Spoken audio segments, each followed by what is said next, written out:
อันนี้น้ำเพิ่นก็แก่มาเป็นที่เรียบร้อยเนาะน้ำเตรียมไว้ถ้าทางน้ำที่จริงแล้วก็คุยกันว่ามื้อนี้แหละพี่น้องก็ได้มีการเปลี่ยนแปลงเลยบ่ได้ทางก็ได้ป้าไว้นี่ก่อนเนาะน้ำที่ว่าทางประมาณเพิ่นแก่มาพี่น้องเอ้ยเฮ็ดหยังน่ะเฮ็ดบดได้อยู่บ่ได้ชงชงบ่ทันขายช่างใช้เบิ่งหาที่มันบ่สิสิเท้ามาอันนี้ก็คือที่เบิ่งหาพี่น้องเอ้ยตู้แก้วนี่เลยแม่นโอ้หักแล้วซะนี่หามาขายหรือหามากินนี่หามาขายหน่อไม้ก็พริกกระเด้งโอ้ยบ่ไหวเมื่อยบักนี้บ่ไปน้ำคันไปน้ำก็ได้นั่นแหละ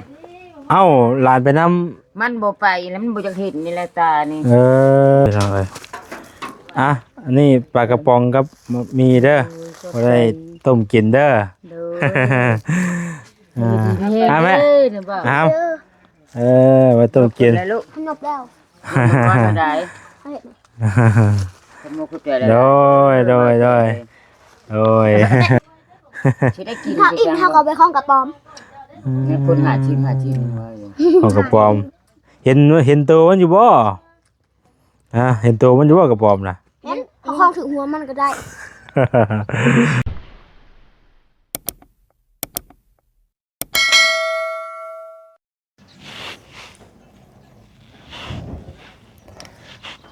สบายดีพ่อแม่พี่น้องเบิดสุขสุคนเด้อพี่น้องเด้อพ่อกับซ่องบ่แสนคือเก่าเนาะอยู่บ้านน้องแต่ตอนนี้ก็ได้พี่น้องเอ้ยหลังจากที่เข้าไปหาเคสนั้นอย่างน่าซื้อเพิ่นน่ะพี่น้องเอ้ยอยู่บ้านนาซายคือกันนี่แหละทางมานี่แหละเนาะไปสัมภาษณ์สอบถามครอบครัวเพิ่นนั้นก็ได้พอดีทางเพิ่นขอความช่วยเหลือมาว่าเรื่องน้ำนี่แหละพี่น้องเนาะขาดน้ำใส่น้ำซอยให้ครอบครัวนี่แหละเราเพิ่นก็บ่มีพี่น้องเอ้ยก็ได้ถามไทยสอบถามเพิ่นไปแล้วเนาะเรื่องราวรายละเอียดก็เข้าไปเบิ่งในคลิปเอาเด้อพี่น้องเด้อเนาะเพิ่นก็อยู่2คนกับลูกเนาะก็เป็นตาสงสารเพิ่นอยู่พี่น้องเอ้ยพอดีอยู่ทางเดียวกันเนาะแล้วก็เฮาก็มาเวียกทางนี้แน่มื้อนี้ก็ได้พอดีทางบ่จิตเพิ่นก็เมื่อวานนี้ก็ได้อบรมกันเนาะเรื่องน้ำอะไรพี่น้องเอ้ยเรื่องซอกหาน้ำมาไว้ให้อันสร้างเจ้าน้ำเนาะมาเจ้าน้ำพี่น้องเอ้ยแต่วันนี้พอดีทางสร้างเจ้าน้ำเพิ่นโทรมาเมื่อเช้านี้ว่าบ่ได้มาเด้อว่าซั่นพอดีเพิ่นก็ติดธุระอีกทางนึงนะเพิ่นก็เลยบ่ได้เข้ามาเพิ่นนัดเป็นมื้ออื่นเนาะตอนแรกทางเฮาก็กล้าเตรียมไว้แหละว่าสิมาทางมื้อนี้แหละน้ำก็ได้พี่น้องเนาะว่าสิมาทางน้ำทางในมื้อนี้แหละก็พอดีทางสร้างเจ้าน้ำเพิ่น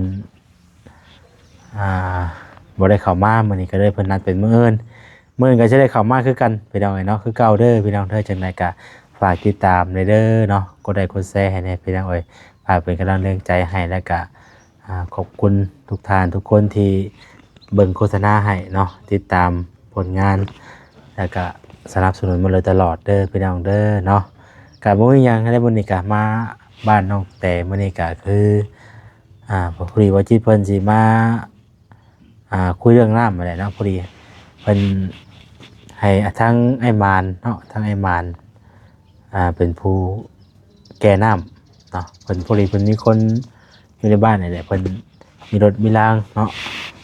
แก่น้ำแก่ในมาป้าไว้สินะพี่น้องเลยเนาะเพิ่นก็ได้คุยกันแล้วก็มาบอกทางเพิ่นพร้อมนะว่ามื้อนี้เพิ่นบ่ได้เข้ามาสร้างบ่ได้เข้ามานะพี่น้องเอ้ยก็รอเบิ่งมื้ออื่นเนาะเนาะพี่น้องเอ้ยตอนแรกคิดว่าสิได้เจาะมื้อนี้เนาะถือว่ามื้อนี้ก็ถือว่าบ่ได้เจาะพี่น้องเอ้ยติดตามในมื้ออื่นเนาะก็คือสิได้เจาะอยู่ดอกมื้ออื่นแน่นอนมื้ออื่นนี่เนาะเอาจังได๋ก็ขอบคุณทุกท่านทุกคนที่คอมเมนต์เนาะเข้ามาเป็นกำลังแรงใจให้เนาะหลายสิ่งหลายอย่างพี่น้องเนาะ FC ก็คอมเมนต์มาหลายเนาะพี่น้องเนาะเรื่องนี่แหละพี่น้องก็หลายท่าน หลายคนหลายความคิดเนาะคอมเมนต์กันเข้ามาพี่น้องเอ้ยจังไดก็ผิดพลาดใดๆก็ขอโทษขออภัยหลายๆพี่น้องเอ้ยเนาะกับเรื่องราวที่ผ่านมาก็คือบ่แซนที่เคยเว้าแหละเอาจะบ่ได้รื้อฟื้นอีหยังแต่อย่างใดเพราะว่าเฮาบ่ได้ฮู้ได้จักอีหยังที่ไปที่มาเป็นในรายละเอียดเป็นใดๆนะครับเฮาจะบ่เว้าถึงเนาะคือในหน้าตอนนี้ก็ทางบ่จิตเพิ่นเนาะหับเป็นสะพานบุญให้กับทางผู้ใหญ่เนาะหรือว่าศาลงานต่อเรื่องเฮือนน้องแต่นี่แหละเจ้าน้ำเจ้าในให้แล้วก็สิเป็นเรื่องของน้ำของในในต่อไปพี่น้องเอ้ยเนาะก็ประมาณนั้นแหละพี่น้องเอ้ยติดตามเบิ่งนำกันเนาะก็สิได้เข้ามาเรื่อยๆดอกบัดนี้เฮาพี่น้องเนาะหลายท่านหลายคนก็คอมเมนต์กันเข้ามาว่าเห็นบ่แซนเข้ามาเนาะก็ FC หลายท่านเพิ่นก็ดีใจพี่น้องเอ้ยเนาะว่าซอยน้องแต่เพิ่นแหน่บ่แซนว่าซั่นเนาะ ก็คือว่าวันแรกพี่น้องเอ้ยเนาะที่ผ่านมาก็บ่แซนก็มีเวียกมีงานย้อนทางผู้รักผู้ใหญ่เนาะเต้นเล่นเวียกเล่นงานกันย้อนทางผู้รักผู้ใหญ่เพิ่นไว้เนื้อเชื่อใจแล้วก็ให้เป็นสะพานบุญไม้ให้เป็นสะพานบุญให้มาโดยตลอดนะพี่น้องเอ้ยเนาะก็ในช่วงนี้ก็คือว่าแหละก็บ่ค่อยมีเวียกมีงานปานใดทางบ่แซนก็ได้เนาะก็เพราะว่าเฮาก็บ่ได้ค่อยถ่ายเคสใหม่ๆสินะพี่น้องส่วนหลายก็ไปแต่เคสเก่าๆเนาะก็เคสใหม่กับพวกมากินนี่แหละก็แวะถ่ายเพิ่นอยู่เนาะถ้าว่ามีความเคลื่อนไหวอะไรก็จังสิไปบอกไปแจ้งเพิ่มเติมอีกทางนั้นก็ได้เนาะเอาจังไดก็สู้ๆไปคือเก่าหั่นแหละพี่น้องถ้าว่ามีเขตใดที่ว่าทางผู้นักผู้ใหญ่อยากให้เป็นสะพานบุญให้ก็ยินดีคือเก่าพี่น้องเนาะเป็นสะพานบุญให้คือเก่าเนาะก็เบิ่งกันไปเรื่อยๆว่าซั่นซะเนาะแล้วก็ขอบคุณหลายๆที่เบิ่งโฆษณาให้พี่น้องทางผู้รักผู้ใหญ่ก็ได้ เนาะไปใส่พี่น้องเอ้ยอากาศมื้อนี้ก็ถือว่าร้อนอ้าวอยู่พอสมควรเนาะไปติดตามเบิ่งเดี๋ยวเฮาสิพาพี่น้องเลาะเบิ่งกันเบิ่งซ่านอีกคือเก่าเด้อพี่น้องเด้อตู้แก้วก็บ่อยู่พี่น้องเอ้ยเนาะเฮือนซ่านเรากันนะมีจีดีอยู่แล้วก็ไปตลอดเราก็ได้นี่แหละพี่น้องเอ้ยเฮือนซ่านของทางน้องแต่ก็และทางน้ำทางในพุ่นแหละว่าเพิ่นสิมาอยู่มาเซาก็มาขึ้นก็คือสิเป็นว่าเจ้าน้ำแล้วเนาะทางน้ำทางในแล้วพุ่นแหละพี่น้องเอ้ยก็ติดตามเบิ่งนำกันหลังจากที่เจ้าน้ำเจ้าในเรียบร้อยแล้วเนาะแล้วก็เฮ็ดห้องน้ำห้องในหรือว่าเฮ็ดหม้องอยู่หม้องนอนห้องนอนเฮือนครัวแล้วเพิ่นสิมาก่อนบ่ได้ว่าสิมาในใดก็ติดตามเบิ่งพี่น้องเอ้ยเนาะว่าจะได้ขึ้นเฮือนขึ้นซ่านมื้อใดก็ติดตามเบิ่งนำกันนั่นแหละเนาะแต่ว่าเรื่องมุงนี่แล้วเด้อเนาะพี่น้องเอ้ยทางสร้างเพิ่นก็มุงเป็นที่เรียบร้อยแล้วเนาะมุงแล้วเพิ่นมามุงวานนี่พี่น้องเอ้ยก็ถือว่าสำเร็จแล้วเรื่องการมุงเนาะแต่พี่น้องเอ้ยน้ำอันนี้น้ำเพิ่นก็แก้มาเป็นที่เรียบร้อยเนาะน้ำเตรียมไว้ถ้าทางน้ำจริงๆแล้วก็คุยกันว่ามื้อนี้แหละพี่น้องเอ้ยก็เลยมีการเปลี่ยนแปลงเนาะก็เลยบ่ได้ก็เลยบ่ได้ทางก็ได้ป้าไปนี่ก่อนเนาะน้ำที่ว่าทางประมาณเพิ่นแก้มาพี่น้องเอ้ยโธ่ไปตู้เพิ่นมาแต่ไสเด้อเนาะไปตู้กับหลานพี่น้องเอ้ยไปตู้ไว้ใช้นั่นสบายดีเด้อมาจะหาเฮ็ดหยังน่ะเฮ็ดบดได้อยู่บ่ได้ชงบ่ทันขายช่าง ใช้เบิ่งหาดีมันบ่สิสิเท้ามาอันนี้ก็ที่เบิ่งหาพี่น้องเอ้ยตู้แก้วเมื่อยบ่โอ้เนาะย่างมาให้เนาะย่างมาจะใช้อันนี้ไกลเต็มบ่เบิ่งดูฮะอันนี้กระทิงกินข้าวนะฮะกระทิงกินข้าวโอ้ยเมื่อยใช้เบิ่งดูกระป๋อมดิเป็ดบ่ล่ะโธ่เฮ็ดบดใหม่ๆเลยนี่เนาะใหม่ๆนี่แหละมาก็มานั่งตัดอันนั้นตีมันออกมันฮ้อนออกมาลุกถุงนะได้อย่างน้ำแน่นี่ก็แม่นบ่นี่ตัวนี้เลยแม่นโอ้ คักแล้วซะนี่ อันนี้ หามาขายหรือหามากินนี่ หามาขายหน่อไม้ก็พริกกระเด้ง เออ โอ้ยบ่ไหวเหมือนบางนี้บ่ไปน้ำ อืม ฉันไปน้ำก็ได้นั่นแหละ เอ้าหลานไปนำ มันบ่ไปแล้วมันบ่อยากเห็นนี่แหละตานี่ เออ บ่บ่ เออปลดออกอยู่กลุ่มนั่นปลดออกฮ้อนบ่ วันเพื่อนมาแต่งกูมาแต่งต้องแต่ง ไหวนี่แล้วนี่มันฮ้อน มันฮ้อนเด้อใส่ถุงเนาะเฮาระบายออก ทีย่างขึ้นไปพุ่นเลยว่าอย่าเลยว่ะ เออ มาพี่นะข้าวยันฝนยันลม ผมอากาศร้อนซ้ำเนาะเออ ชาดีวะ พี่น้องเอ้ย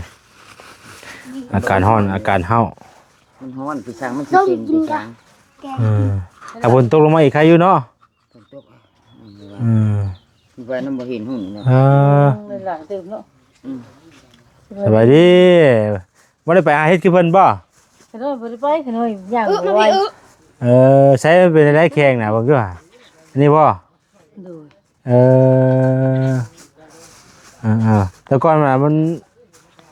มันฮักน่ะบ่ได้บ่มันบ่ได้แบบว่ามันฮักทางในเพิ่นบ่ทางนอกบ่ได้มีแผลมีหยังเออ คือไปจะเช้าพุ่นเช้าก็ได้แล้วจะเบิ่งนี่เขาเอาเบิดเลย อืม เขาเอาเบิดแล้วก็มาแล้วก็เขาหน้าไปแกงอันนั้นแล้วก็จัดลงพุ่นเลยพอดี แล้วนางก็ไปบ่ หัวเพื่อนนี่นะกิ๊ก เขาเอาเบิดนะเฮ็ดน้ำมันนี่เห็นอยู่ลืมนะ อืม ปดน้ำข้นอันนี้แล้ว อืม แม่บอกว่า แม่บ่อยู่เฮือนเด้ อยู่ พอหาเราเข้ากระป๋อม แล้วก็ไปหาแล้วก็อยากไปหากินคือกัน โอ้ยแล้วไปเปียกมันขาย อืม ที่ได้ไปหาน้ำมากินเฮ็ด ไปซุมื้อไปตู้กันเนาะบ่ได้อยู่เนาะ เอาด้วยก่อน แล้วก็ซื้อน้ำมาไม้ให้เฮ็ดน้ำเฮ็ดอันนั้น เนี่ย เป็น เจ น้ำ ห้องน้ำตัวนี้ อืม ตัวชี้ขาวอันนี้ก็เจเฮือน เบิ่งพี่น้องเดี๋ยวอย่ามาเด้อเนี่ยถ่าอยู่นี่ก่อนเด้อเอาแนวมาให้เพิ่นก่อนเอาแนวมาต้อนเพิ่นก่อนมื้อนี้ถือใส่รถมาอยู่พี่น้องเอ้ยแต่ว่าบ่แม่นข้าวเนาะเป็นมาม่าปลากระป๋องนี่แหละว่าซั่นสดเบิ่งติดรถมาเอาไว้ให้เพิ่นก่อนพี่น้องเอ้ยอากาศก็อ่อนเอาพอสมควรมื้อนี้ก็ได้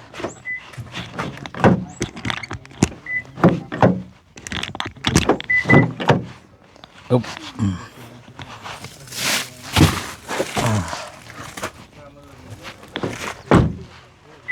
ไปพี่น้องไปเอาอันนี้ไปต้อนแล้วก่อน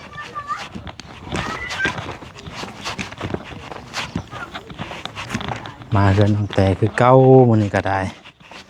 มีหยังพี่น้องมิตรจีดีมื้อนี้เนาะมื้อนี้พุ่นแล้วสิเสียงต่ำๆแล้วมื้อนี้ เห็นว่าเพิ่นเอาน้ำมาส่งจากมุ้งเมื่อวานนี่ อยู่ค่ำเติบ คำเติบบ่ ดู เจ้ามีไปหาใคร อันนี้ เจ้ามีไปเจ้ามีไปให้แม่ครับบอ ใช้ให้มีตู้ใช้ไปลองเลยอ่ะอันนี้ปลากระป๋องกับมีเด้อบ่ได้ต้มกินเด้อ ดู อ่าแม่ เนี่ยบ่ ครับ เออ ไว้ต้มกิน แล้วลูก ขนมแล้ว มาก็ได้ ให้ ขโมยกุญแจได้ โดย แต่มาเตียงบ่นี่ บ่ใช่ ฮะ คะแนนบ่นั้นบ่ปลดหมวกเอาคนบ่ได้จื้อได้หวาน บ่ชื่อบ่ โดยโดยส่งปีปลายส่งปีแล้วพวกเดียวเนาะ แม่มันหมดชุกเลย บ่งู โยเนาะบ่ได้มาด่วนเนาะ มาบัดนี้ก็คือว้าวหั่นแหล้วผู้ใดก็มีแต่ผู้นั้นกว่าเก่าเนาะหลอกกว่าเก่าชีวิต เอาเว้ยเนาะจังว่าจังว่านี่ ว่าเฒ่าก็เก่าบ่ โลกว่าเท่เลยเนาะแบบวันที่ขึ้นเลย เออ จ้าบ่ใจก็ให้อยู่ดีมีแฮงเด้อบ่ใจ โดยอันนี้ก็ชุดยังชีพของแม่ฮักบ่แซนเฮ็ดไว้ให้อันไหนพี่น้องเอ้ยเนาะบ่ได้มาต้อนที่แท้ มกกาแฟ อ่าย ากอยู่ได้อันนี้ฮะ บ่ได้ต้มกินเนาะ อันนี้นะปองปลานี่ทักใหญ่เลย อ่า มันบ่ได้กินจังเทื่อแพง เพิ่นอันตอนนั้นเบาดีมาให้ก็คนก็ได้กินน้ำเพิ่นอยู่ อืม เพิ่นให้เขาอยู่ อ่า ผมกินกับเพิ่นแบ่งให้เฮาอยู่ โดยมีหยังก็อาศัยกันนั่นแหละเนาะ ให้เบิดอันนี้ฮะ แต่เพียงว่าจะเพิ่นเอาเพียงให้ อ่า ให้ได้แล้วได้บ่เคยเว้าได้ มีFCถามมาว่าคือว่าเป็นพี่น้องกันกับสาวแตวบ่ บ่แม่นพี่น้องลืมเคยกั เป็นแบบใดน่ะเป็นลักษณะแบบใดเกาะ ลักษณะลืมเคยฮักแพงกัน เคย คนชุนับถือกัน เคยเห็นกันใช่บ่ โดย เออ ได้มันก็ความดีหั่นแหละท่านเอ้ย แล้วคือว่าได้ไปพ่อก็ไปเห็นกันอยู่ไสน่ะ เห็นอยู่บ้านพุ่นแหละ บ้านสาวแตวบ่ บ่บ้านอันนี้ เออ บ้านน้อยนี่แหละเขาก็ไปหาหันหานี่ตอนแม่เขาเสียแต้วตายเขาก็ไปนะฮันเด็กน้อยนี่ก็หุ่มฝึกนะ เอ ฮะพ่อ อ ท่านตาย มีกระต้น นะ ใหญ่กระต้น รถหักแพงอีตุนกับพากับพ่ออยู่แล้ว ต้นน้ำใหญ่ จะแบบนั้นดอกคือใช้มือหนา เก่งก็ลอง สมมติว่าแม่นี่ตายเนาะวันนี้ไม่เท่ามันดีได้บ้างอันนั้นอันนี้เห็นนะเพอเขาได้เบิ่งในคิดแนวนั้นบ่แม่นตรงนี้อื่นนะ แพงกันบัดนี้เนาะ แพงตะลึงตังเคยยังก็เบิ่ง กันเรื่องเคยกันมาหาสู่กันเนาะ ผมเว้าความจาเรียกน้อยอภัยกันแล้วมันดีนะ แม่ ไม่คิด น อันนี้นะ โดย บ่ถือผิดนะว่า เอ้ยเนาะนี่แหละพาเพิ่นมาเบิ่งเรื่องน้ำได้ตอนแรกว่าสิเจาะมื้อนี้บ่ได้สร้างเพิ่นบ่ว่างก็เลย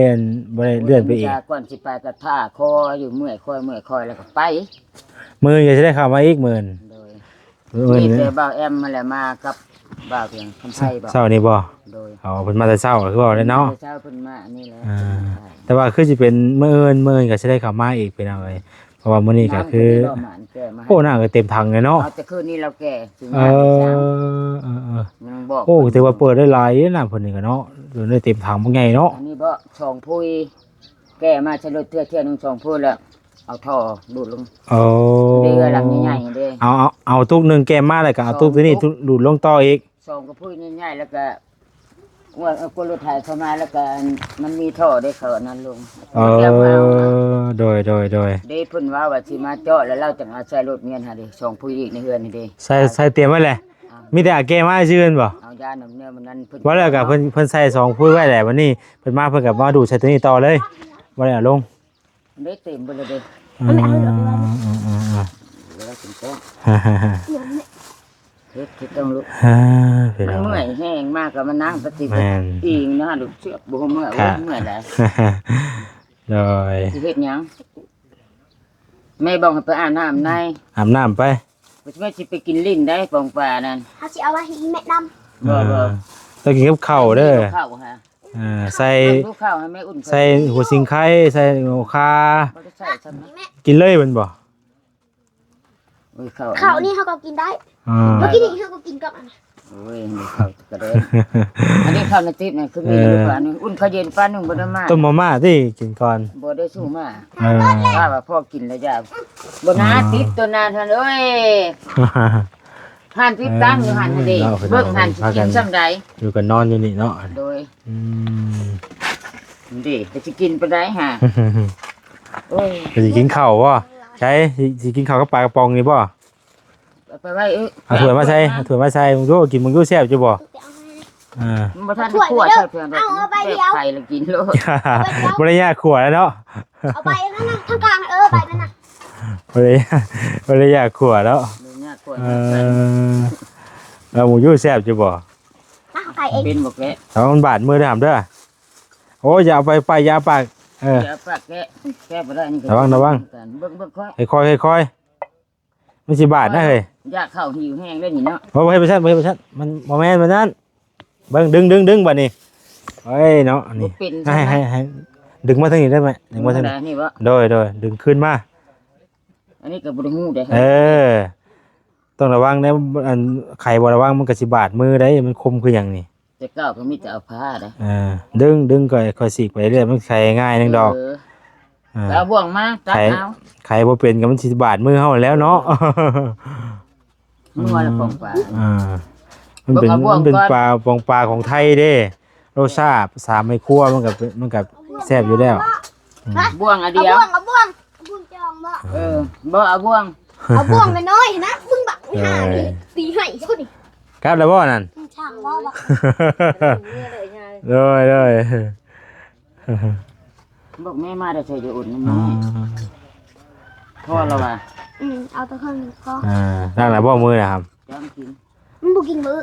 กินเอา กินได้ไหม กินเลย กินมา เอา กิน มือก่อน ไปล้างตีนล้างมือยังมากิน มือก่อนไป กินรถกันมาเอาใหม่ดอก เออ บ่มากันก็หุงกินไป นั่ นั่ ง ง เลยมาสิ ขึ้นมาจังมาเข้าถ้าว่าขึ้นมาเฮ็ดงานนะ ปักบังอะไรก็บ่มีน้ำอ่ะ มีสร้างมีอย่างมากก็จังเอาก็จังมาเพื่อเพิ่นเนาะ มา ร้า นี่ นจองคนนะ นี่เฮามากินกับกินแต่กับหลานเนาะ2คนเนาะ เอาเลย บ่ยากก็หุงกินก็ได้ อืม บ่ได้เลาะบ้านเช้านี่ครับมันเมื่อยแห้งย่างลัดมัน อืม ถ้าเอาขึ้นพุ่นมันสิยากไปสั่งเฮ็ดก็ได้ เอาไปจังพากันกินหาพากันกิน หาก็ดีเด้อ เพียงบ่อิ่มจ้ำกิน กินบ่ก่อนกินบ่ก็เจ้าหิวข้าวแห้งจักอันนี้ สิได้กิน ถ้าอิ่มเฮาก็ไปข้องกระป๋อม เนี่ยคนหาชิมไว้อยู่ ของกระป๋อมเห็นตัวมันอยู่บ่เห็นตัวมันอยู่บ่กระป๋อมน่ะ เห็นเขาข้องถึงหัวมันก็ได้ข้องถึงหัวปูไปถามมึงข้องได้กระป๋อมเพิ่งเป็นข้องเป็นข้องคือเอวมัน ว่ากินปั้นดี ใช่บ่ใช่บ่ ๆแซ่บบ่ พากันกินพี่น้องเอ้ยเนาะนี่ก็พอได้ แล้วถอยอีแม่บอก ฮะ แล้วถอยแม่ฮะบอก บ่ของต้อนน่ะนี่น่ะ ของต้น เคยซอยตะกี้พูนได้ล้นแล้วซื้อดินให้เจ้านี่ได้อยู่นี่ อันนี้เพิ่นละชื่อดิน อันนี้เคยได้ โดย จำหน่ายรถยอดน้ำชามาบ่เบ็ด หมื่น ยอดพูน มืออื่นบอก หมื่น แต่ มืออื่นแม่ แต่ก่อนน่ะก็เคยซื้อดินที่อย่างและให้พี่น้องครับเงินทางพระอาจารย์เพิ่นเนาะจักหมื่นว่า30,000บ่แม่ 30,000 30,000เนาะ เพิ่นให้เงิน30,000ชอ โดย จุดเดียวได้ ก็ 30,000 แม่กูก่อนจ้ะ นี่คือนี่ก็สิได้แพงไปอีกเนาะแพงไปอีกได้เดี๋ยวเนาะ เพิ่นเพิ่นรู้ได้แหละ ต่างซอยแหล้ว เพิ่นช่วยได้ขาย ตอน 50,000 เขาตัดออกเป็นเบา โดย เดี๋ยวเที่ยงกันลูกกินแม่ไปอยู่ใจหิวดูใส่กระแจเมียนเข้ากระแดงแกงข้อยก็เก็บกินให้แล้ว มันอยู่ผู้เดียวมันบ่ชีวิตน่ะ เอาผู้ไปผู้เมื่อยท่า ๆ เล แล้ ยว ก็เขาก็อยู่คนเดียวฮะแล้วก็เขาก็อยู่กับแม่ บ่ไปน้ำลา พาย กันไปทีบเด้อระวังเด้อ เขาจับ ผ่านไปนี่จับเล็กน้อยนะ เขาจะเยี่ยมมานี่ไปแหละแล้วกินเข้ากระแดงกระเพียงกับปัญญาดอกหอยเงินกินบางที บางทีกินแซ่บบ่ได้แล้วอย่างกันเนาะ เขามีแค่เอาย อย่างกันแซ่บเบิดเนาะ ำแค่เบิ่งนั่นแหละมัน โอ้ยพี่น้องเอ้ย ก็สู้อยู่นะ ไปใช้ระบาดนี่ไปเอาผัก กินแล้วยังไม่เอาผัก อันนี้ใบอันนี้เพิ่งมันนั่นแหละนะเห็นบอกจิบมาพักนี่เก็บมาให้มันได้ย่ำบ่ได้อันนี้บ่ได้มีแข็ง โดยใส่เป็นเอาเอ้ยไล่อะไรผักกะ ไม่พักไม่กินนะ พักเยอะเดี๋ยวนึงกัดเอามาพอแห้งแม่เอามาให้ตูนั่นดิยอดเดียวนะใบมะกอก ต้องยังกินเบอร์เลย งัวกินลูกเอ้ยแม่บอกให้อาบน้ำคืนนี้ ต้องหาให้ลูก ระวังแค้นเข่าเด้อ บ่ได้ย่ำได้มันบ่ได้มีแก้วแค่แมงบ่ได้ แบบน้ำบอก ไปเอาไปลูกเอาน้ำมากินให้แม่กินให้ไหม น้ำหนิบนี่ มีบ่เอามาบุกตู้แม่ยินไว้นะ เอาสาธารณะเลยไหมเด้ออยู่ดีมีแห้ง ใจละลายจ้า โอ้ยมื้อนี้ก็พ่อกันคือเก่าหั่นแหละเนาะได้สิเข้ามาอีกอยู่ให้โชคให้มันให้ร่ำรวยเด้อบ่าวแสน โอ้ยโดย ชาเจ้าก็ให้เจริญเรื่อง สาธุโดย เป็นผัวเดียวเมียเดียวเด้อลูกเต้าได้กินเลือดกินแห้ง โดยสาธุเนาะ มีแห้งเด้อ กินแซ่บด้วยหำเด้อระวังแค้นเด้อค่อยกิน บ่ยากข้าวแดง แซ่บเบิดเนาะเลย ลองกันเนาะ เอาสบายดีข่อยแน่เอาบอดไปเลยเนาะพ่อกันอยู่เพื่อนน้องเตมื้อนี้เนาะ โดยเอ้าเดี๋ยวพาสิเรียกคอยสิคออันบรรเลงให้พังก่อนจักหนึ่งเพลงเนาะเอาได้ใจสั่งมา ใจสั่งมาก ดูได้แม่นบ่ จะเล่นเรื่องมึง เอาครึ่งนึงหรือว่าอันเป็นยังอะไรก็ยอม อะไรก็ยอม กีตาร์แล้วก็จะเสกแล้วเนาะเบิ่งโอ้มัน โอ้ย ดูว่าผมยังตัดใจว่า อย่าโกหก สัน เบ้อเว้ย คือเนาะคือว่า คือ ว่าเขาค อยาน กโป้ยเลยอยากโป้ยเลยว่าสิน่ะ ย่องแล้วมันแห้งเฮ็ดจะได้ เอาวัดอยากโป้ยเลยสิ เอาตั้งใจได้บ้านในยาลินแล้ว จริงจังแล้วมันเนาะ เออ โอ้ยบ่ดังซับ คือบ่อยนะ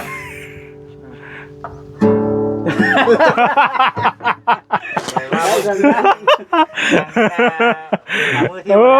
ย ดังคือกันในเฮาก็ได้ ดีเด้อมี